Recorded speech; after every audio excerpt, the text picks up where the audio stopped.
can only regret that Mr. Evans did feel that he had available that speech on mythology and had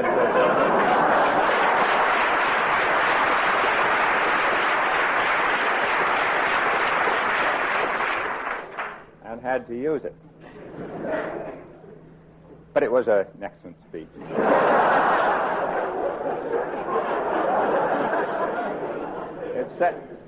It has set a standard of irrelevance to which my old friend William Buckley has, on many occasions, aspired. The subject this evening is, as you have been so frequently reminded, that the market is a snare, and the motion is that the market is a snare and a delusion. We on this house, on this side of the house, I speak, I'm sure, for my colleagues here, do not think that you are ensnared or that you are deluded. Here in the home of Pigou and Keynes, Marshall, men who didn't hesitate to be in step and in keeping with the times, we do not suggest that there is any serious danger that you will still be held by the totems of the market. And I hope, as a matter of fact, that you will have that in mind when you come to vote on this motion. That I hope that nothing will lead you to vote against the motion merely because my distinguished colleagues in the opposition are ensnared and deluded. That they are is not the test of this motion. The test is whether you are or not. So you will have to look at your own conscience as you vote and say, am I deluded? If the answer is yes, you will of course vote with Mr. Davidson and Mr. Evans and Mr. Buckley.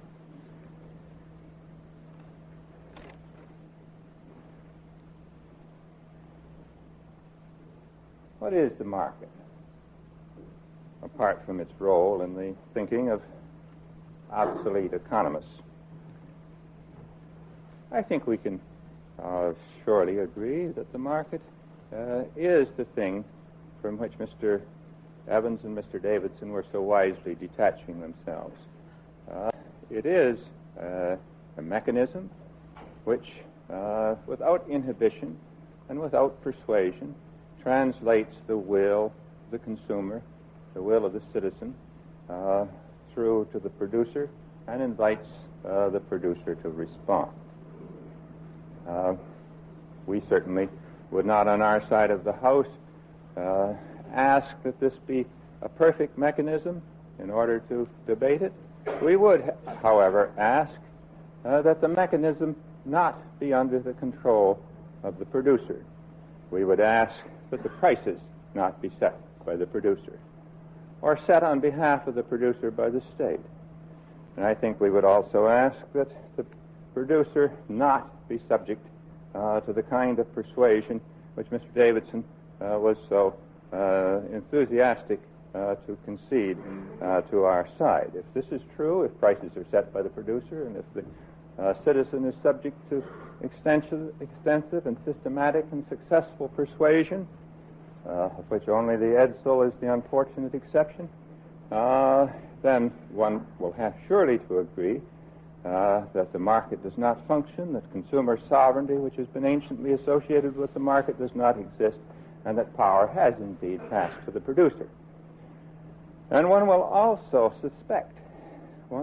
begin to suspect that if this is the case, as power has passed to the producer, and that those who continue to talk about the market are engaged in I use this word in a rather calculated fashion, but in no pejorative sense, in a rather fraudulent attempt to persuade other people, and perhaps worst of all themselves, that the power does in fact lie with them, that they are engaged in persuading themselves and other people that the market and the elaborate apparatus of the market including the elaborate pedagogy which you were subject to in this university in some degree, is designed to persuade you that you have power which you do not, in fact, possess. Well, let us appeal for just a moment to the circumstances. Is the characterization that I have given unfair as regards the automobile industry, for example? Does it set its prices? Well, certainly it does. Does it persuade people as to what the vision of an automobile should be? I think we may agree that it does. Does it also arrange, even at some cost to urban comfort, that cities be torn down and replaced by highways? If that is part of its larger strategy for life, well, I think we will have to agree that that also happens. As we agree on the automobile industry, I should suppose we would want also to agree on a very large range of other products, from the dentifrices which keep your teeth in such beautiful condition, through the soap which eliminates all natural effervescence, through the enormous range of products which are part of the competitive consumption culture to which we are subject. But I wonder if we should stop there. Mr. Davidson was quick to point out that there are a great many firms in Britain, as in the United States, which employ very few people, which do not have market power.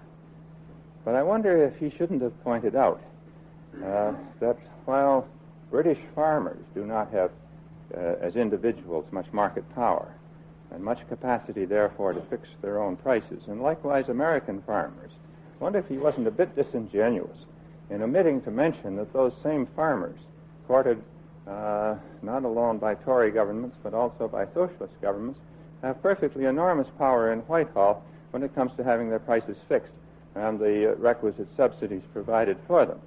And whether that isn't also true, as indeed it is in the United States, whether it also isn't true in such a country where, beloved by both Mr. Buckley and myself, such a country as Switzerland, which people think of as a paritogram of free enterprise, but where no farmer would survive on the market prices, and where indeed this public price fixing doesn't extend widely into the areas of what Mr. Davidson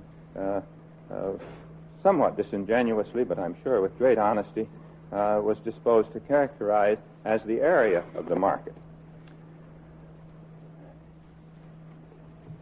In short, when one looks and searches as to what exists in any reasonable definition of the market, one finds that it doesn't exist. My distinguished colleague, Miss Hewlett, has said it shouldn't exist. I'm content to reinforce her position by saying that anyone is seriously deluded if he assumes that as the generality, as the overall manifestation of economic life, it does exist. And I must tell you, Mr. President, sir, all of this is commonplace, and all of it, indeed, Mr. Buckley, as well as his colleagues, concedes. There is a very real sense in which Mr. Buckley's presence this evening is a snare and a delusion. He's the editor of an excellent journal. It is perhaps the only conservative journal, what has until recently been referred to as the free world, which has some semblance of a sense of humor. Always been a matter of great regret to me that it doesn't have readers.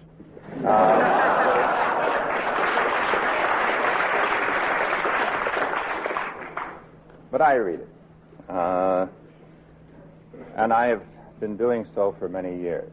And I have been told many times by the National Review that under the somewhat wicked aegis, Mr. Roosevelt, Franklin D. Roosevelt, Harry Truman, John F. Kennedy, Lyndon Johnson, the market in the United States